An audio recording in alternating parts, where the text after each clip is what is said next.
Everyone, welcome to day one. This is our 3-day boot camp for PM interviews. We did one for AI, which was very well received. A lot of people signed up for it, and we had a good time, and everyone got good value, and we got good reviews for it. So we wanted to do it for another topic, and we wanted to do it for AI this time, right?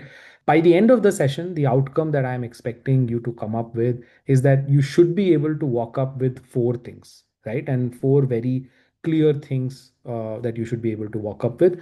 Number one, how do companies call you back? Number two, how do you create a great portfolio and proof of work? Number three, how does the actual interview process look like? And number four, how do you prepare for each kind of questions? Perfect. So let's start from there and let's start from part one, which is how to land interview shortlists, right? We'll start with an uncomfortable truth because I don't want anyone to operate always on false hope. Be very real about it, which is that, and I want you to operate on actual strategy instead. Basically, the reality is that for every 10 software engineers that a company hires, they only need one product manager, right? So that is the ratio, right? So the supply demand already is stacked against you, right? So once again, I'll repeat it. For every 10 software engineers that a company hires, there is just one product manager that is there to give them work. Because as an ideal product manager, an ideal PM to software engineer ratio is around 1 is to 8, 1 is to 6, 1 is to 10, which is why for one SDE role, for 10 SDE roles, there is one PM role, right? On top of that, top companies, Google, Facebook, Swiggy, Meta, um, Uber, etc., their acceptance rates for PMs is the lowest, which is it's around 1%, right? Which means that it's really hard for you to get into them, even harder than most MBA programs, to be honest, right? If with good experience, etc., you can get through to a good MBA program as well. Whereas here, already the people who get shortlisted are people who are extremely uh, talented, and within that there is a small acceptance rate, so that makes it really hard, right? So not to put you off, but the first thing that I want you to understand is that yes, PMing or getting shortlisted as a PM is hard because the odds are stacked against you, right? And there are some things that make it really worse. What is that? Over the last 2 or 3 years, the number of people applying to this PM roles has absolutely exploded, right? And I'm sure all of you know that, right? Everyone wants to become a PM. Everyone wants their cousin to become a PM. So everyone is essentially wanting to become a product manager, which makes the competition the fiercest it has ever been, right? Now, does that mean we shut up shop and sit in our roles and not do anything? No, that doesn't mean that. Absolutely not. What it means is that you cannot do what everyone else is doing and keep expecting different results, right? You have to sharpen your game. You have to know what cracks the system. You have to know what are the pointers that you need to work on so that you become, adept at actually taking this up or adept at actually building it from there, right? So what we're going to cover in this boot camp is trying to give you that system. We're going to cover in this boot camp that rough system that you are going to use so that there are no cracks in how you are approaching things, right? That's exactly what we're going to cover, and today that's what we are going to try. The first thing is something that you've seen multiple times, I'm sure, which is the experience paradox, right? I need experience to get a job. I need a job to get an experience, right? So what I want to look at it is go to any job board right now, right? LinkedIn, Naukri, anywhere. If you search for product manager and if you see the requirements, almost every single requirement will say 2 to 3 years of PM experience required. Every single one. They will always say this. And so many people, come to me and say that, every time we look at it, everyone says they require 2, 3 years of experience. How are we going to make it? Right? But here is my question to you. Right? If every company requires PM experience to hire a PM, then how are new PMs getting created? Right? Think about that. There are more number of new PMs getting created every day than you can imagine, right? Which means that there is a way a first time PM experience is coming to a person who has been a nobody in the field of product management. So there is some way in which companies are giving a chance to PMs without having experience. So while it feels like a chicken and egg problem on the surface of it, it's not a chicken and egg problem, right? People are becoming PMs every single day. If you go to any company's LinkedIn page, click on people, filter by product manager, you will see that there are so many people who have come without a PM experience and have become product managers, right? You will find people who are software engineers, business analysts, data scientists, marketers, salespeople. They did not have PM experience, but they still got hired. So what's going on, right? Why is this happening? Now, the real insight here, and this is true for my company when we hired, and every company that I know, companies don't actually need PM experience. The requirement that they put is actually a proxy. What is the proxy for? The proxy is for not knowing how to hire great PMs. Sometimes when you don't know how to hire great PMs, you end up becoming what do I say? You end up just focusing on the easiest proxy to get a shot, to get someone who is most likely to work out, right? So that is why PM experience is not needed. Proof of product work is needed. They actually need a proof that you can think and act like a product manager, and experience is the simplest way to do it, right? Of course, that's the simplest way to do it.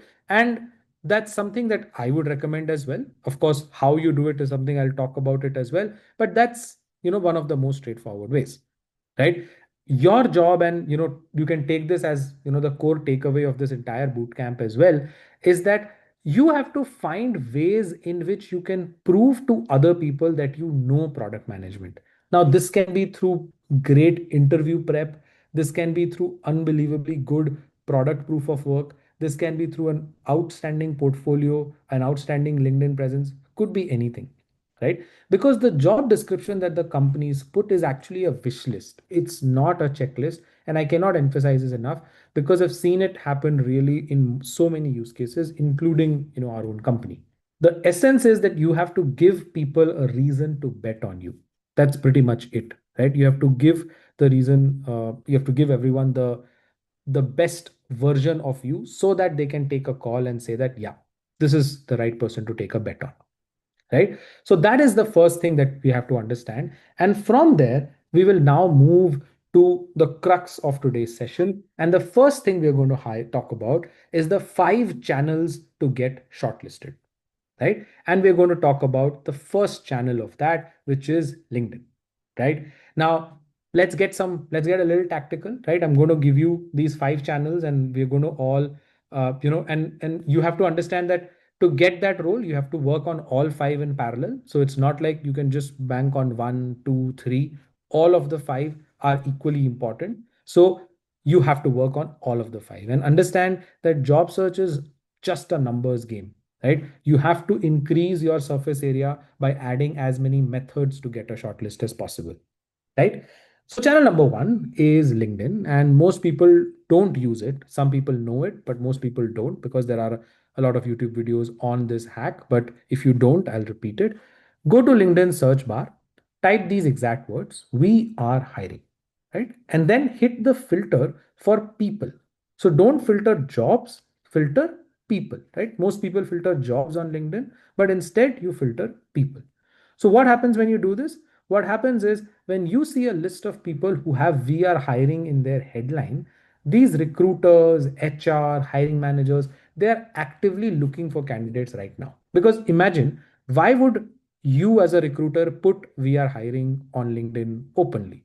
You would put it after you have tried hiring without it, you have failed, and now you have come to the conclusion that, no, I'll have to talk about it, or I'll have to put it prominently on my profile, and then I'm going to get better shortlists or better people, right? So that's the first thing. Once you've done this, send them connection request. Once they accept, immediately follow up by a message that is direct, specific, to the point. Don't say good morning, good evening, good afternoon. Don't say hi. Don't wait for them to reply. Talk to them and say, I hope this message finds you well. I'm writing to express interest in XYZ. Now, this XYZ is the most important, right? Why is this XYZ is more important? This XYZ tells that person that you are worth referring, which means that you need to have something to tell the person which tells that person that this is worth referring. I'll give you an example of someone from my program who made it to Razorpay, right? Fairly recent example, so comes to mind. The best thing that happened was this person created a good portfolio, created a good amount of stuff in this, and the most important thing that he did when he reached out to 7 or 8 people from Razorpay was he used this tactic. So essentially what he did was he created a faster payment mechanism, right? He created a mechanism by which once your payment gateway opens, there is a lot of options that are visible on Razorpay. He created a way by which you can figure out which option is the right one to show to which user, and then you personalize it accordingly and create simplified that core flow. He used that again and again, right? Why did he do it? He did it to try and get the eye of the recruiter or whoever is using. Now there is one more nuance on top of it. It was not just done as a side project. So it was not just done as something that you create a deck of and live with. He actually presented it in a way that he was doing this project as part of his current experience. So his current experience was completely different. It was in travel and something like that. But what he did was he said that this was a project that I was working on as part of our custom checkout flow for this company. It's still not live, but this is what I've been working on. I think this can be a great value for Razorpay as well. Let me know if your thoughts on it. Right? So once again, not really forcing this person to say this. And of course, at the end, you reference the job ID as well, saying that, hey, also I happen to notice this particular job ID. I think it really aligns with the kind of work I have done. If you think it's the same, would love to get on a call or would love to speak to you, XYZ, right? That is how you essentially present yourself. So once again, hope this message finds you well. Writing to express my interest in your in Razorpay and context XYZ. What is this context? This context is super relevant for the person working at that company. And plus, it's also presented as an experience. It's not presented as some sundry random project that you did. It's presented as an experience. That's what makes you stand out.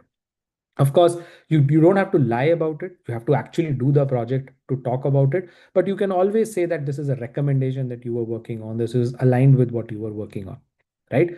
That is how you reach out to people. And the more you do it, the better, right? Of course, don't get disheartened because out of 100 requests that you send, only one or two will respond. That's normal. That's for everyone, right? Even if I send those requests, I'll get the same. You send those requests, you'll get the same.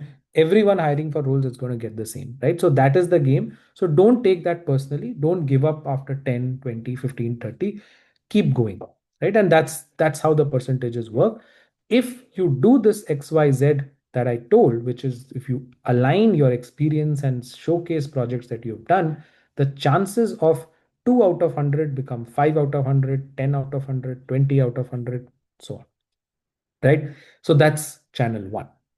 Channel two is to target company HRs directly. Now, this is cold emailing HR. So, what you could do is there are a lot of websites. So, hunter.io, Apollo, there are so many that there's Apollo Leads as well. Then there is, I'm forgetting the name, Casper, sorry. Yeah, there are so many where you say you just go to LinkedIn and they will give you the email. So, let's assume that you want to work at MasterCard. Go to their LinkedIn, search people saying company name with HR or company name with talent acquisition, company name with recruiter in their title, send them requests. Once they accept, pitch them. Once again, same formula, direct, specific, add value, mention the role, mention the job ID, and give to them. Right? What happens is sometimes what happens is LinkedIn messages also don't get read, but you can extract their email. Right? So there are Chrome extensions like hunter.io, Apollo, Lucia, etc. Use them, pull their email and send a cold email to the person, right? Same format for the cold email again, but here you can attach your files, your decks, etc. and everything. I know cold emails feel like shooting in an absolute dark and you don't know what's going on, but let me tell you something. All serious professionals, right, all senior professionals, they love or they like to keep their inbox read, especially their personal and professional inbox, right? Why is this? Because it's you may miss out on an email, which is why they will always be scanning their email, right? Instead of you looking at you thinking that, oh, who opens email, because you don't open your personal email. Everyone has a check on their professional email, right? Because a task can come there, anything can come here, right? So all of that will always happen, which is why, you have to use these cold emails. And actually sometimes cold emails convert better than LinkedIn DMs, right? Majorly because of this reason only, right? Because the cold email is less noisy, because it's their work email. It's of course not the most professional of things to do, but then you're looking for a job, so it's okay, right? So and they are in a habit of checking their email, right? Because important things come in their email, so you always do that. Of course, like I said, it's not the most, I don't know, the most honest way of doing it. But at the end, these emails are publicly available now. These emails are available for everyone now, which is why it's okay. I mean, if you're job searching, you need to have this mindset that whatever weapon is available, I will use it. So, yeah, it feels odd, LinkedIn, email, referral, all of that, but you have to do that, right? I'll just repeat the tools again. The tools are Lusha, Lusha, Hunter.io, that's already written on the screen, and Apollo.io, that's there. There is one more tool called Casper, Kaspr, that gives a lot of free leads as well. These are four or five that you could use. Sometimes they work as Chrome extensions as well. They can, for free, extract emails out of it. Right. The third channel is Naukri and company portals. Right now, I saw a question at some place as well on what is the best time to do this, and there is a very clear rule. There's a very clear publicly known rule, but I'll repeat that as well. The rule is the 9:30 a.m. rule, right? So now what happens is a lot of people use Naukri, but they end up using it incorrectly. Now, first, your profile has to be 100% complete. Absolutely no doubt about it. Not 80, not 90, 100%. Every single detail that is required to be filled in the Naukri profile has to be filled, because Naukri's algorithm surfaces completed profiles higher. So if yours is 75% and it's a better fit than someone else's who is 100, the one with 100 will come up. So you have to take the time to finish your entire Naukri profile. The second is update your Naukri profile every day, right? I know it's a little funny hack, and sometimes it may sound pointless as well. But what happens is, and this is true for both LinkedIn and Naukri, by the way. Yes, even for example, LinkedIn, you tweak and change your open to work off to on, and Naukri, you just change small things, right? Like add a comma somewhere, add a with, add an and, change an and to an ampersand. Those kind of small pointless changes. But when you do this, Naukri's system marks you as recently active, right? So what happens is recruiters fill platform and profiles by these recently active profiles. So even if you change just one word, just one headline, and downloaded your resume, re-uploaded it, just do it daily. Do it every day in the morning, or maybe 5 times a week. Do it, right? It's going to take you 10 seconds, 20 seconds, 30 seconds. Maybe opening the portal is going to take you a minute, so it's going to take you 90 seconds in total, but worth doing it when you're aggressively looking out. Third, your headline, right? Don't write something vague like looking for opportunities. Write proper keywords: proficient in product analytics, user research, and wireframing, aspiring product manager, or proficient in user research, worked with XYZ company on their product, right? Be very specific, because when see, you have to understand that the recruiter who is given the access to Naukri, they are not product managers. So they will be given terms by PMs to search. So they will go to a senior PM and say, hey, can you give me some terms I can filter by on Naukri?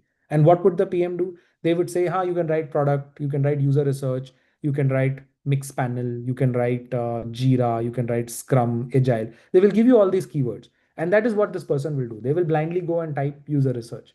Your profile will come up if that is there. So that is what you have to optimize for, right? Fourth, create a fixed time block. My understanding from the folks that I have worked with is that applying between 9:30 to 10:30 a.m. is usually gives the people the best outcomes. I've seen this in a couple of YouTube videos as well earlier, and then try to apply it with folks in the program. Usually, this is a good hack, especially when you're using Naukri. So you use that, make it a habit. Once you start, open your laptop, cut, apply 5 or 7 places, 1 hour of focused application time, and then you start the rest of your day, right? Don't apply randomly through the day. Don't browse randomly through the day. Block the morning, 9:30 a.m. to 10:30. This is company application Naukri time. and that's how it is there, right? Now, for freshers, who people there in the room, I know you've been frustrated because almost every job will say 1 to 2 years of experience and all that. Doesn't matter. Apply anyway. Freshers are counted as 0 to 2 years of experience in most companies. So most companies talk about that. That even if you're a fresher, apply anywhere. Most companies, even when they say 1 to 2, 0 to 2 is what they see freshers at. Of course, no company explicitly writes we are hiring freshers. That's not how the job postings work. But don't filter yourself out. 0 to 2 is equally good as 1 to 2. So think about that and apply. The next four, then channel four is a lesser important, but Google search, right? And I mean, a lot of people don't use it, but Googling also works. Product manager in Bangalore, PM jobs in Gurgaon, hit search. What Google does is it aggregates listings from LinkedIn, Indeed, Glassdoor, Naukri, all of those portals in one place so that you find these in one place and go from there, right? So Google search, again, not as impactful, of course, as LinkedIn or all of that, but still fairly impactful because from there. So it's free. 30 seconds is what it's going to take. It's going to give you a good purview of what's available. Finally, it's referrals and networking. And honestly, this is the most powerful one. I'm sure all of you know. Now, something that happens is most product managers are hired not only through job portals, right? And I want to say that very specifically. They are hired not only through job portals, they are hired through job portals plus referrals, right? So someone inside the company says, hey, I have interacted with this person, they're sharp, take an interview with them, right? Then you get the first round, and that's how you're going to go from there. Now, a lot of people feel that referrals is just about knowing someone, but then that's a very restrictive game, right? If you were in a college that has not got a lot of product managers, you don't have a network, right? So you have to build relationships. There are three things that you have to do that. Actually, four things rather. Step one, attend PM meetups, right? If you are looking for a job, this is one of a high leverage stuff that you can do, especially if you're in Bangalore, Delhi, Gurgaon, Noida, Chennai. There are events happening all the time. Search on LinkedIn. Again, same product manager events from there. LinkedIn is the best place to search because everyone, LinkedIn and Twitter actually, but LinkedIn, because everyone who wants to organize these events wants to showcase it on LinkedIn. So they will 100% post it on LinkedIn. Search on LinkedIn, product manager meetup or product manager fireside chat, stuff like that, right? Those kind of keywords is what you have to search. Go to startup events, go to tech conferences. There are so many that happen. Don't just collect business cards. Try and speak to two or three people in each. So I'm not just telling you to say that, hey, you have to spark conversations with 50 people every time. Just find two or three people who you spend a couple of hours with at least at these conferences, right? And when you talk to people, don't talk from a pushy angle of saying that, hey, I want to be a PM.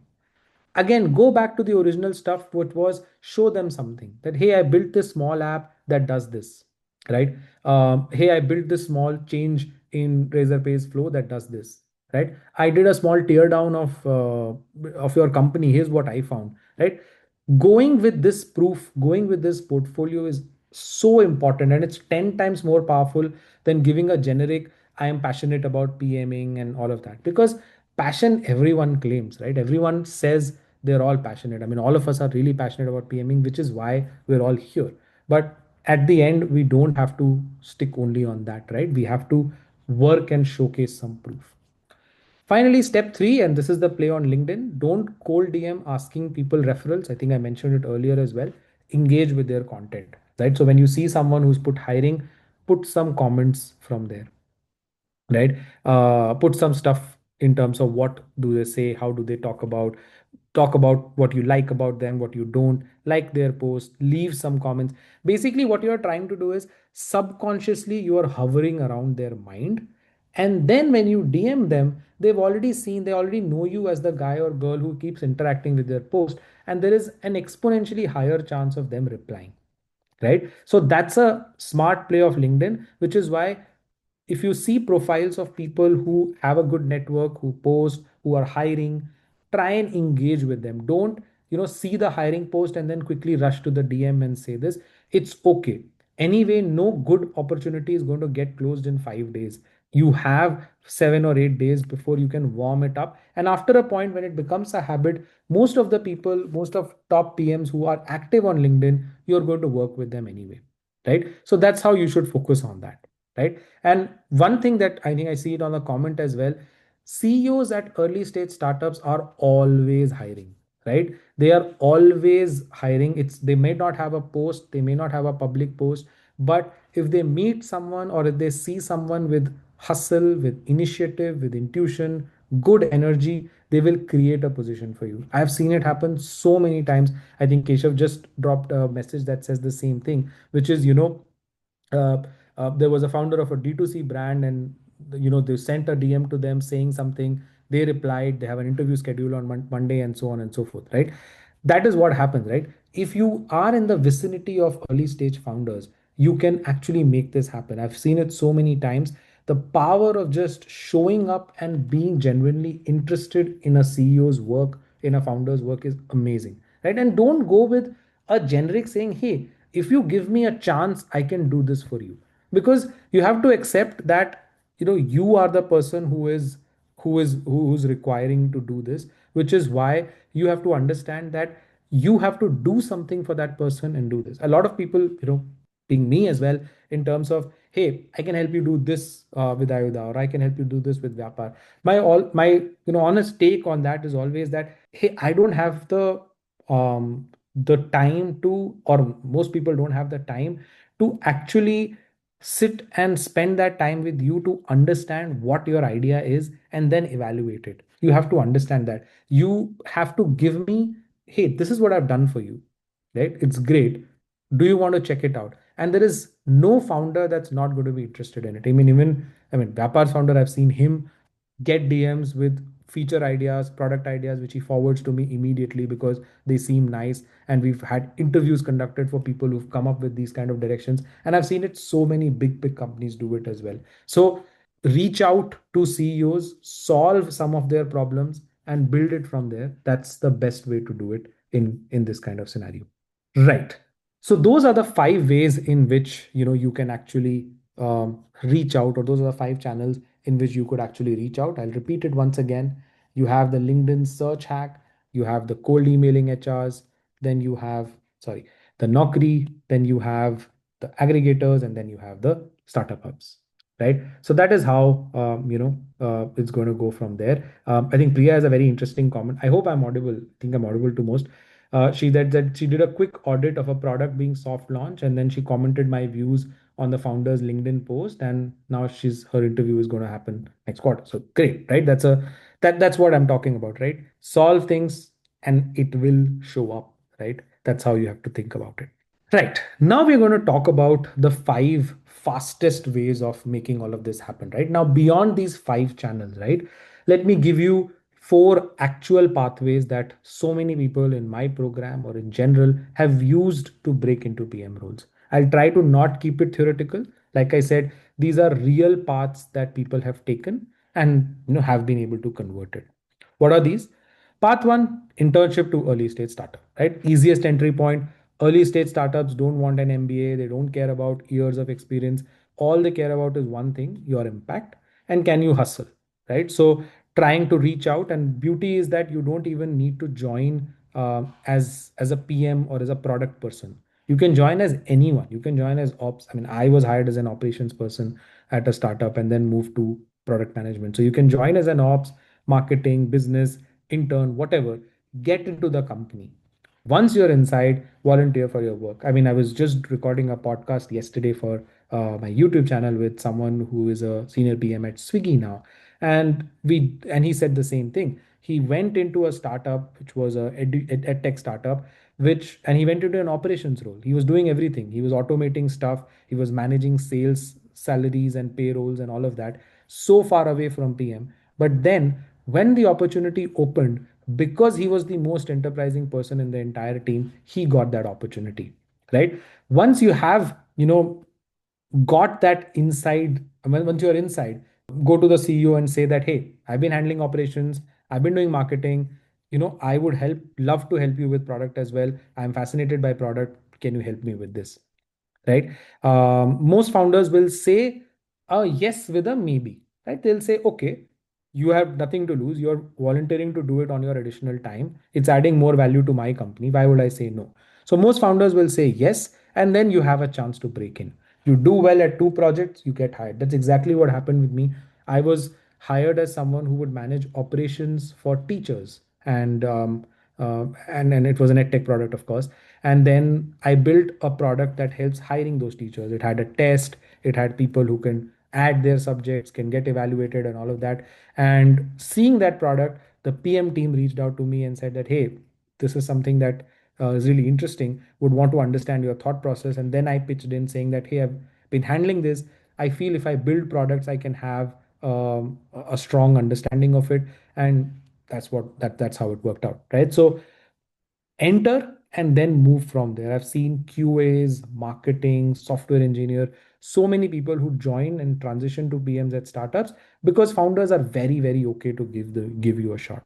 I can see, the comments as well. A lot of people are saying, I started up as a QA, now it's a product owner role. I started up as a, business analyst, moved to an APM. So much mechanical engineering to BA to APM. So it's so often that you start and then, but have this mindset that eventually I will move it.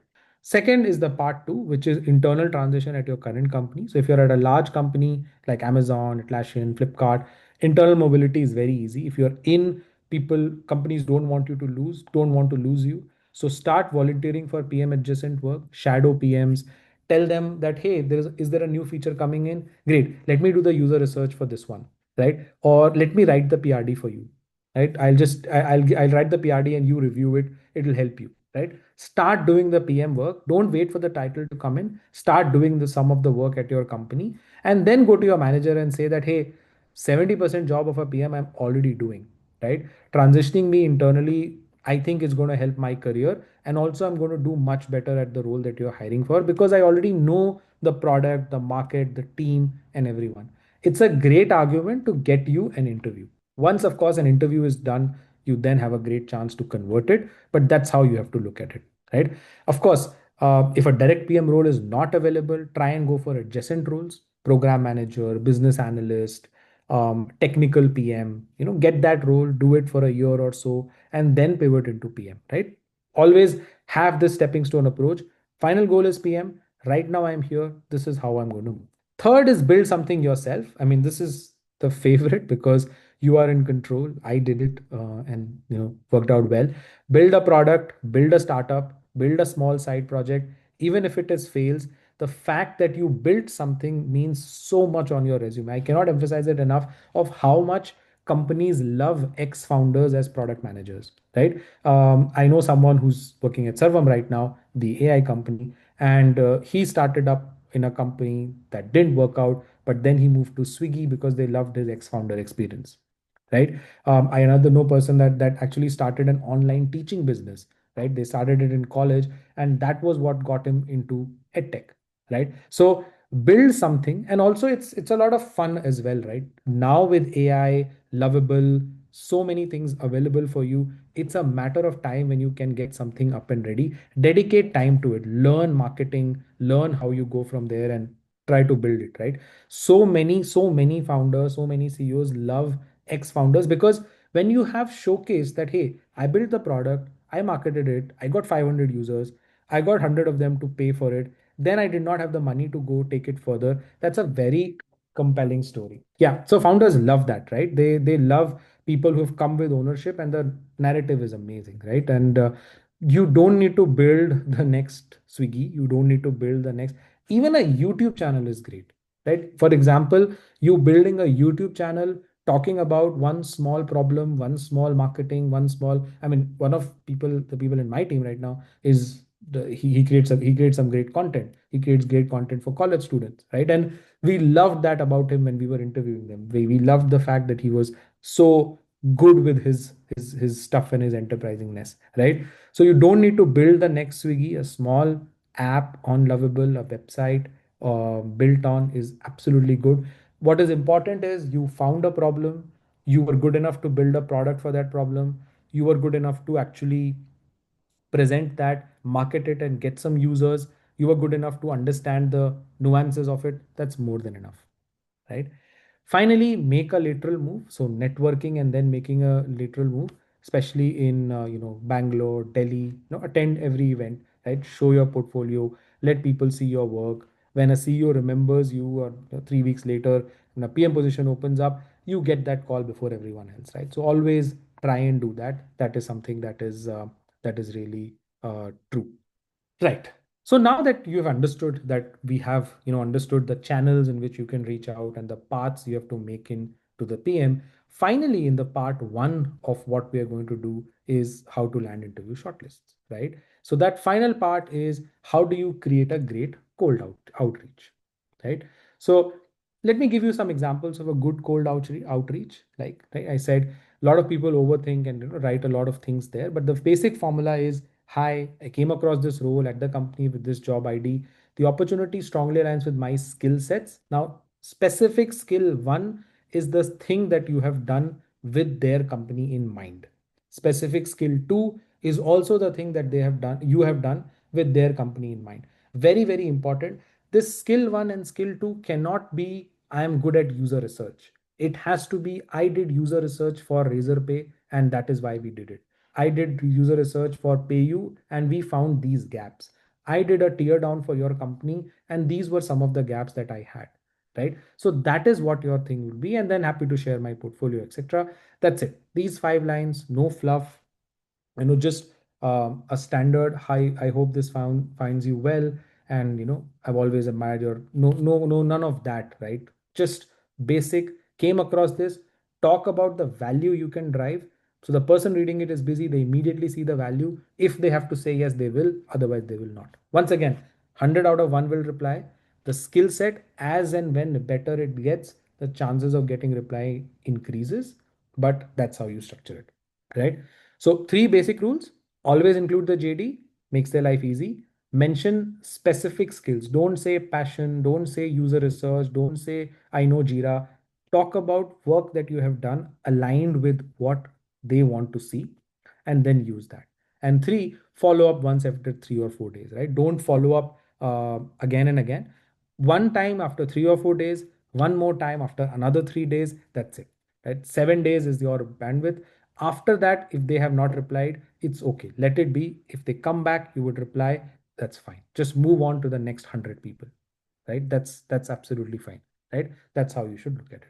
Right. So that is about part one, which is, what do you do? How do you land interview shortlist? So what we discussed was we understood, what the paradox is. We understood the channels to get shortlisted. Then we understood the fastest ways to get into PM, and we talked about the cold outreach form. So yeah, let's move on to creating proof of work. Right now, proof of work is nothing but a portfolio, right?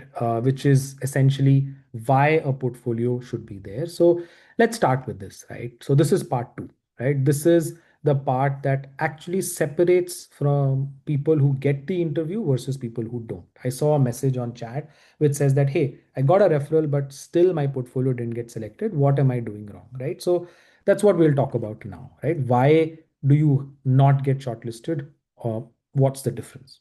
So let me paint a scenario. You go to a company, you get a referral, you get a cold message and everything, and you tell them that, hey, I want to become a PM, right? And their question is, okay, why should we give you a chance? Why are you the right person to say this? A lot of people, what they do is they say, I'm passionate about it. I really want it. Right? Probably not the best way to actually convince someone, but that's something that you have to understand. Now, here's the thing, right? This passion, this eagerness means the world to you. But the other person, it does not mean anything, right? Because for the other person, everyone that they have interacted with have actually told them that they are exceptionally passionate about product management. Every single applicant, no one will say that I'm not passionate about it, right? So when you give generic stuff, and not just the word passionate, I mean, I feel like using it again and again, but words like I can do great user research, I know Jira, I know Agile, and all of this is words that they hear again and again. So that is why using this does not make any sense, which is why the hiring manager is actually thinking this: how this person is useful to me? Can they actually do this job? And they have 10 seconds in their head to get an answer to that. So you have 10 seconds for answering that question for the interviewer or recruiter in front of you. And the best way to give that is, giving them a portfolio, right? If all you have is a certificate from some PSPO, CSPO, or whatever that you could have just, you know, applied and got it from there, you're not going to make the cut, because a certificate cannot provide the proof that you can think like a PM. It just proves that you're aggressive about it. Great, right? So a portfolio is where what comes in. A portfolio is a proof. It's a proof of four things. One, proof of your skills, that you've actually done user research. You don't just say that I'm good at user research, you actually have done it. Second, you have actually analyzed data, you've actually prioritized features and built it.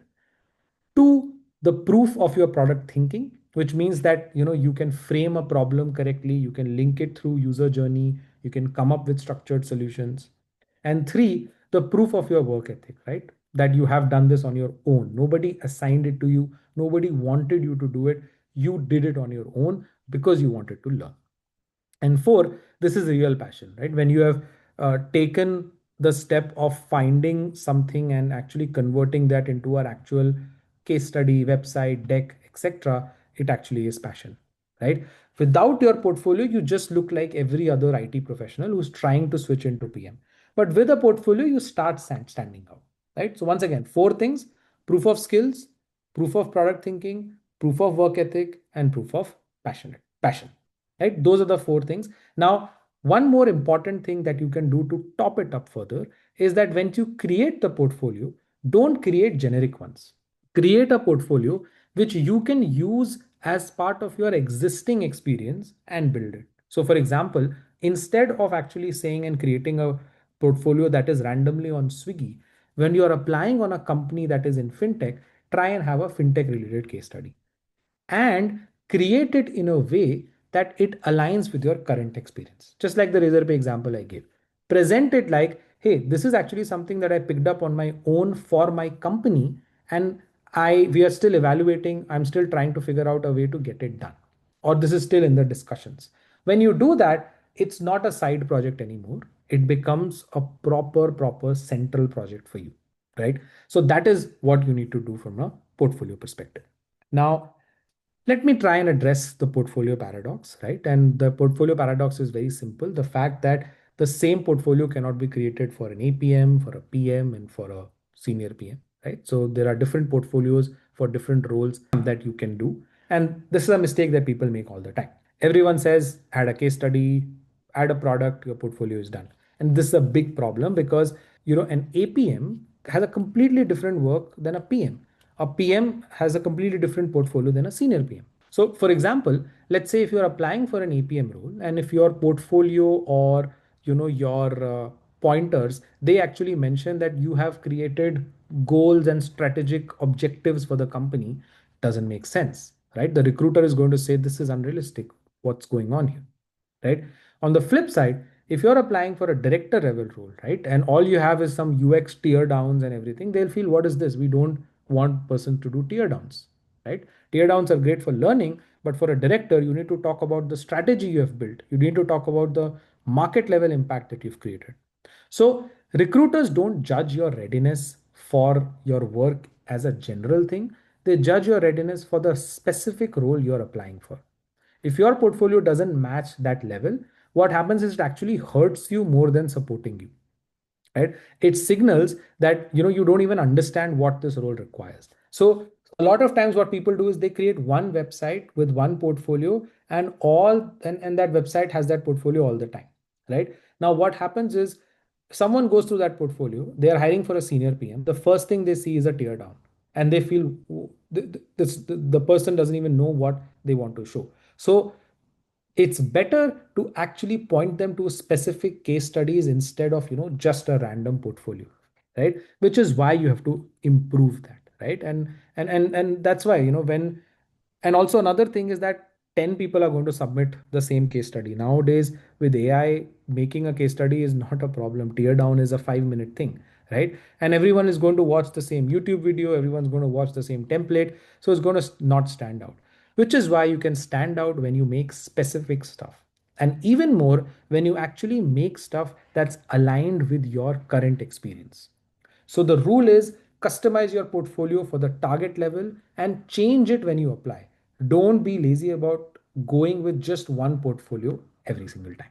Now let's talk about, what to include in different portfolios, right? So we'll first talk about what to include for, an entry level PM. So if you're targeting an APM role, PM intern, junior PM, hiring managers want to see user empathy. They want to see, can you understand the user's problem? Can you, do you have analytical thinking? Can you look at data and draw some insights?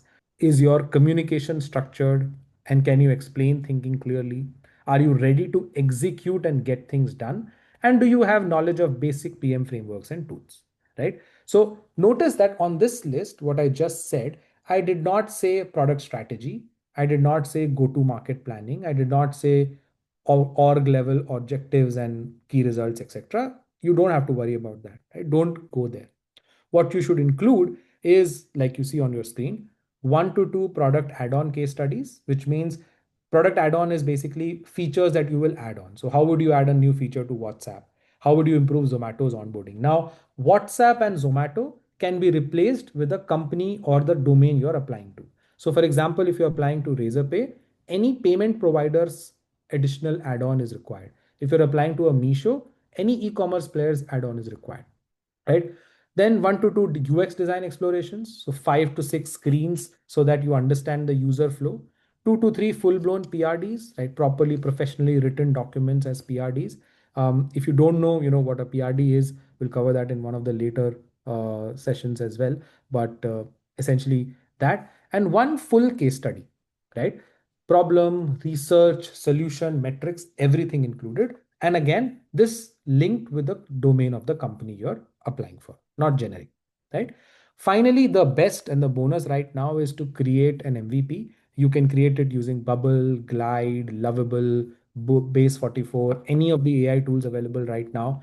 A real thing that you build, you can use the no code tool. There are so many vibe coding tools available now, and a lot of them don't have a lot of, uh, you don't need to pay a lot of money as well for them. So you can start using them, right? So the moment you're able to do that, it becomes very, very easy. You stand out for this, right? So that is what you have to include for an APM role. Now, moving on to what you need for mid to senior level. Now, if you're targeting mid to senior level roles, the bar is very different because here they are evaluating execution, ownership, prioritization, decision making, data driven problem solving, collaboration, go to market, different kind of multitude of things, right? So your portfolio again needs to talk about that. So it should have 2 MVPs, right? Not just built but launched. So 2 MVPs that you've actually launched. So not like some random PDF of case study, actually launched products. This again could be an extension of your current role. So you could say that in my current role, this is an MVP that I built on top of whatever I'm doing right now. Or it could be, separately something that you build on your own, like I said earlier. Launch it, get some real users for it, right? You create a launch report, put some launch metrics into it, right? How many users, what was the feedback, how did you get it, what was the iterations that you did, how did you reach here, what was the roadmap you created, what is the strategy following, what are some of the case studies that you can create, basically showcasing strategic thinking, measurable impact, 3 to 4 full blown PRDs with this. That is what you have to create it. And honestly, it sounds like a lot, and it is, because you have to do it with at least 7 or 8 different company types. But if you are targeting senior roles and you don't have something to latch on, which is someone to give you that role like that, this is what it takes. You have to work on this one and from there, right? So that is what you have to build out. And I mean, again, the good news is most of this can be built out right now with AI. It's so much easier to do this than it was earlier, right? Earlier it was very hard to build this. It used to take a week, but now with AI, it's actually super easy to do this, right? Now, working on, there are 5 types of things that are included in the portfolio. Now, a lot of times, some people just, feel that portfolio is just a bunch of case studies, right? But there are 5 things that you need to have in the portfolio, right? And I've given a structure as well to give you a full view of this. The top is the most effective, the last is the last. So the most effective is past product work. Now, a lot of times you will feel, but I don't have any experience in product. How will I work as a PM? That's not the point. Think of it as extension stretch work that you will do in your current role itself to improve. So whatever you will do in your current role, how can you do more? So let's assume you are a business analyst at a payroll company. Design a feature that you don't think it's there in that company, right? Or in the product of that company. Let's say you are a customer support person at a B2B enterprise startup or a B2B enterprise company, right? Try and find customer complaints that you get from customers when you talk to them, and try and create a document or a prototype that solves it. That's what I mean. So when I say past work, I don't mean that actually you would have, the company would have given you this past work. That mindset you have to break, where you don't have to feel that, okay, past work means the company has to give me that work. No, you can do your own work. Just make sure, just think from it, that from that angle, that okay, I'm spending more hours. Instead of creating a generic portfolio, let me create what PMs would do in my company or should do in my company, right? This is the most effective. The moment people see that, oh, there is product work in the CV already, it's great, because you can talk about why, the users, you can bunch in all the domain knowledge that you have, and that's why there is there. Now, most companies of course won't let you share this publicly, which is why you have to be smart about it. You have to, mask the numbers and all of that when you put it in the CV. But this is the most important type of portfolio content. So the more you can claim that this piece of my portfolio was part of my previous experience, the better that impact is. And the top part of the top triangle of this entire big triangle, that actually can go as your CV points as well in the experience section. Second is side projects. If the first is not possible at all, if there's no way in which you can actually productize anything in your current domain, side projects, right? Build something from scratch, identify the problem, do the user research, launch it, track numbers, and so on and so forth, right? Best indicator for PM readiness. The more you can align this with the company that you're applying for, the better it is. So if you're trying to look at Swiggy, try and do these side projects for Swiggy. If you're trying to look at Misho, try to look at from there, right? So that is what you do here. Again, talk about full blown behind the scenes. How did you come to the idea? What was the revenue? How did you do it? All of those kind of things. Third, product improvement case studies. You pick a product from a company that you want to work at. Once again, that so instead of a side full blown launch of a project, you actually say that, hey, I will actually go ahead and improve your product by doing XYZ. Again, imagine you are a PM for them and position it like, if I had joined this company, this is what I would build, right? And you can literally send this to that, and there is so much value. The fourth is tear downs, which is, how you analyze this, how you break down a product, why does this exist, why does this not exist, and so on and so forth. Why is the upvote button on Quora like not a button, or things like that, right?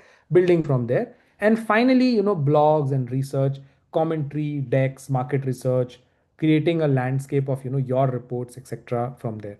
Um, of course, the last is the least important. You don't have to do all five. The higher you are in this list, the better it is. So you have to think of it as, when you are thinking of a portfolio item, number one, can I find an item that I can claim as my experience? Yes, great. Let me do three, four of that. Can I find an item that I can do as a side project for this company? 100% yes. Let me do that. Can I add some improvements for this particular company? Let's do that. Can I do some tear downs? Let's do that. And then this. That is how you have to work towards this. And that gives you an understanding of this, right? So that is how you're going to look at it. Next, you're going to talk about, the industry alignment role, which is, from here going to the point of saying that a lot of people miss this, right? Which is what I mentioned earlier as well. When you create portfolios, right? When you create a proper portfolio from there, try and understand whatever targeting you're going to do, right? Try and understand whatever, you're trying to build, or try and understand whatever you're trying to target for. So for example, if you are targeting edtech, right? If you're targeting edtech, then try and understand what exactly you're missing in edtech, or what exactly is something that you can optimize for, right? The more you do that, the better it is, right? The more aligned with your industry it is, the better it is, which is which is wide. So let's assume, like I said earlier, if let's assume that you are trying to, I don't know, target e-commerce, you're not trying to target Misho, right? But all the case studies that you're presenting are fintech. So what happens in this interview, right? The hiring manager works in this e-commerce. They want to discuss e-commerce problems. They want to see e-commerce as the conversation point. But if you send them a portfolio where they see fintech, then there is no common ground. What will they quiz you on? What will they ask you on? Right? Now imagine, like I gave you that Razorpay example, imagine if your portfolio has a tear down of the company's product, a case study in their industry, a competitive analysis, improvement in their feature, something that becomes easy for them to discuss, and so on. This is where the hiring manager starts to think that, okay, he's already working on this, right? He's already, or she has already gained some knowledge. There is some hustle that gives you a lot of leverage. So if you are targeting a particular company, a particular industry, try and make sure the portfolio you send, every case study, PRD, tear down should be in that domain, right? Same for edtech, SaaS, health tech, all of the things that you're there, right? Go deep in one lane instead of showcasing breadth, because that is what makes you get shortlisted, right?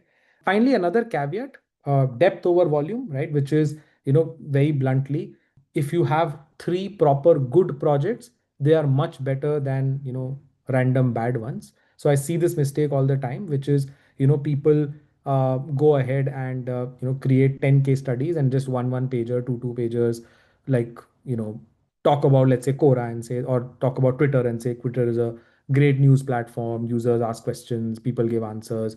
My suggestion is add a dark mode.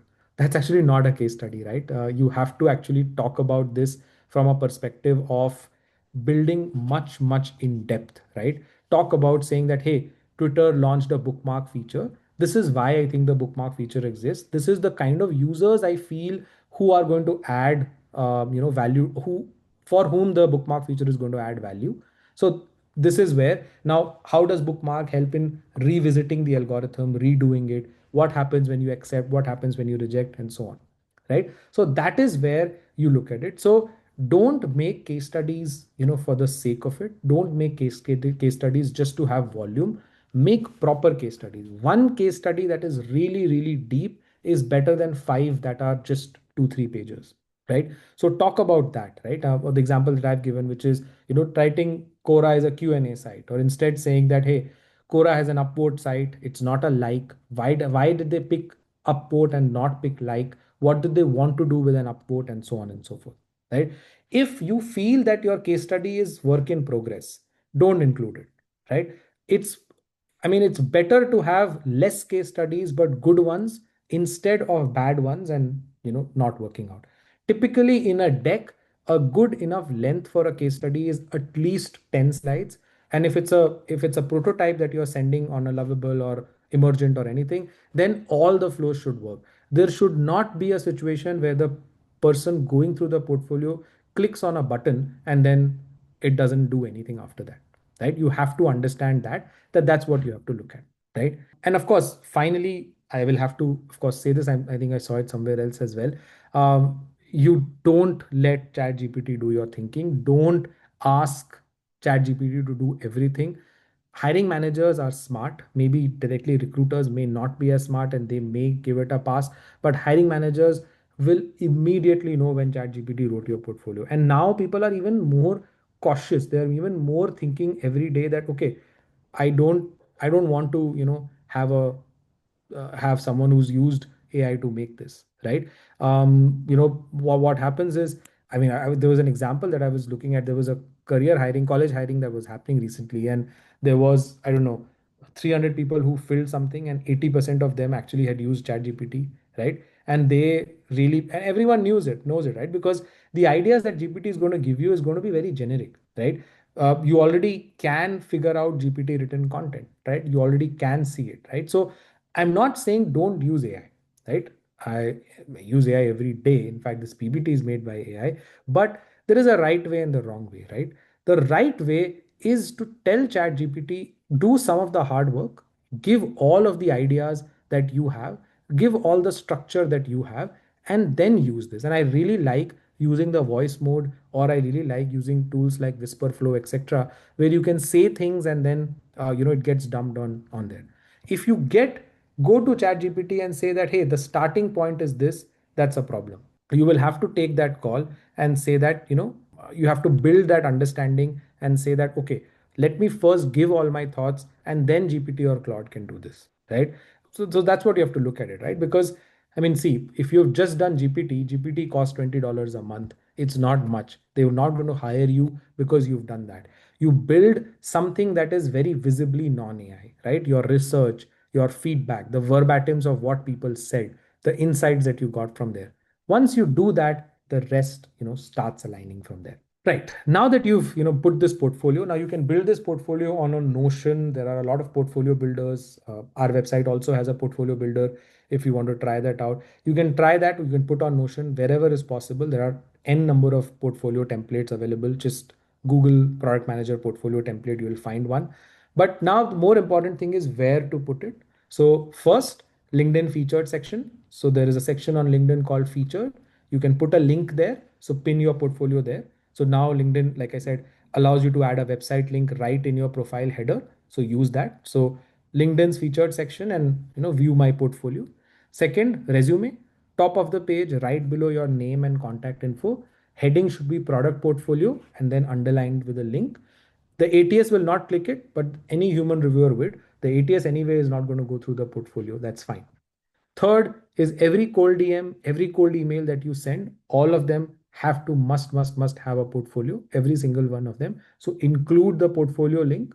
Happy to share my resume and portfolio. Portfolio is a hyperlink, or here is the link and then the link, right? The more number of eyes the portfolio sees, the better it is. And optimize for this, right? Every portfolio template, whether you use Framer or you use anything, they always have a way by which you can see the number of people who have seen it.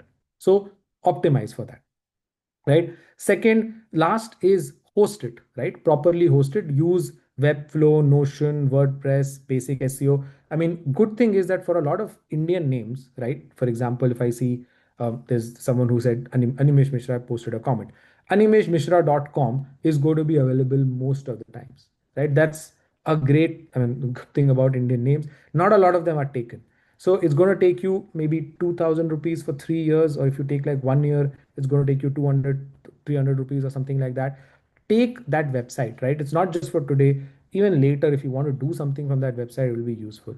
So buy that domain, host it on there, right? Host it on malaikrishna.com, host it on yourname.com or yourname1.com or yourname-pm.com, right? You will always have all of this available because our names are such that there aren't too many companies on our names or too many people with our names. So there are websites that are going to be available always, right? Use that. You can use multiple tools. Notion allows you to integrate the website, WordPress, Figma, Framer, everything allows you to kind of put it and always host it probably. GitHub Pages is also a free option, like Aritra said. Put it on, just buy the domain, host it from there. Put your domain, yourname.com. That's a very impressive sign in front of an interviewer. Right. So before we move to the final part and quickly talk about the product interviews, this is your 21-day portfolio challenge, right? I want you to take away this actionable from this session as well before we wrap up talking about interview processes quickly. What I want you to do is I want you to break down three weeks. Week one, tear down of popular products, right? If you are someone who's targeting senior roles, you don't need to do it. You can replace it by the case studies of week two from week one itself. If you are in week one, then yeah, look at popular tear downs. Second, deep case study of company target products, right? Very important, like I'm saying again and again, company target products. And week three, add the final product and publish it, right? So three things. One, a good solid tear down of the company you're targeting. Second, a very deep case study of an improvement or things you want to change. And third, a refined and polished portfolio that you've hosted on your website, right? Like I said, buy that website. Even if you don't want to buy that website, for example, Lovable will allow you to say my name -lovable.app. That's also fine. That's okay. But host it somewhere and refine it again and again. Treat it like that. So this is a challenge that I would want you to take. 21 days, three case studies, one each week, and the last week also includes building this. Of course, you may need some help in finding out the ideas. Claude GPT is good. Otherwise, you can reach out to me. I'll help you out wherever I can, maybe on LinkedIn, or post on some ideas from there. Right. Now, the final part of what we're going to discuss today, which is the structure of an interview process. Now, we're going to double click on this further tomorrow in tomorrow's boot camp as well. But first, I want to demystify this process before we close for the day. So, there is a lot of anxiety on this, right? On what a typical PM interview looks like. And that's what we will sort right now, right? Stage one, resume screening. Your resume goes through an ATS or an HR screen. Keywords matter here. All of the things that you can tailor your company towards matters. And this is where, having a link of the portfolio in the manual review gives you a great edge. Stage two is the recruiter screen. So this is usually a 15-30 minute call. They will ask you about, tell me about yourself, why PM, why this company, checking on how you communicate, what is your background, your motivation, those kind of stuff. You have to be genuine, you have to research a lot, and don't worry, we will talk about how you will tackle each of these questions in tomorrow's session, but this is to give you an understanding of what the sessions are. Stage 3 is hiring managers or PM screening, which is it gets real. It now gets 45 minutes. They will ask you one or two product questions, product sense, strategy, analytics, estimation, RCA, case stats, all of that. And this is where having a portfolio pays off big time. Because what happens is you can steer your conversation with your portfolio whenever product pieces are talked about, right? Because you have done case studies, you can talk and control that narrative, right? Stage 4 is the interview loop completes, like 3 or 5 rounds, each round 45 to 60 minutes. Like I said, they test product sense, execution, strategy, behavioral analytics, all of those kind of things. At companies, bigger companies, like the Paytm, Swiggy, Ola, all of them, Google, Meta, they are very, very structured. They have a structured, solid process of each of the steps. So that is what you could use. Each of them have their own methods and own triggers. We'll talk about briefly about how you do them. Some companies also have a final bar raiser round. Amazon is, of course, famous for it, where what they do is a senior leader outside the hiring team actually evaluates you, because the hiring team might be biased because they might look at yourself. A senior leader comes in and says that, okay, is this person raising the bar compared to everyone else? Do they bring something new to the table that everyone else doesn't have? And then finally, the offer and negotiation and so on and so forth. Right. Of course, like I said, if you have a great portfolio, which we discussed today, in the resume screening, recruiter screening, and everywhere through the interview loop, the portfolio makes you stand out, right? Because you have proof of work in the PM rounds, in the interview, there are so many questions that they can ask you, right? But if you have a reference to their portfolio, you can always say, hey, I actually worked on something very similar. Can I walk you through my case study on X and answer this question? Right. So what happens is you've moved the interview to a territory where it's you who are controlling everything, right? In the behavioral rounds as well, right? Your side projects, portfolio, they become so powerful that you have so many stories that you can talk about. So that is why building a portfolio is such a critical piece of information, or such a critical piece of thing that you need to do from there. Right. So what is left now is going through in depth of each of these categories of questions. That is something that we're going to do tomorrow. We're going to talk about product design, product execution, product strategy, estimation, and behavioral questions. We're going to go deep dive into each of them and what is a broader framework to cover them. Don't worry about that. We're going to cover each of them in fairly detail so that you have that. For now, the first thing that you have to do is take up the 21-day challenge, right? Complete the case study, put the portfolio on a Notion, Bento, Webflow, wherever you can. Start attending meetups like we discussed today. And then, of course, start sending these case studies to people, right? You need proof of work and you can start building it today. Right. So just to give you a preview of tomorrow, tomorrow is also going to be on product interviews, of course. We are going to talk majorly about these 5 kinds of questions, which is product design, execution, strategy, estimation, behavioral. We're going to reference a bit on the AI round as well, because that's also added now. So those are the 5 things that we are going to talk about tomorrow alongside that. And then day after, we're going to do a mock interview to showcase how a real product would look like. Right. So that is all I had for today. All right. Thank you. Thank you so much, guys, for your time. And I know it's a Saturday afternoon and all of you might have plans. So have a lot of fun. and I'll see you tomorrow, hopefully at the same time. Bye bye.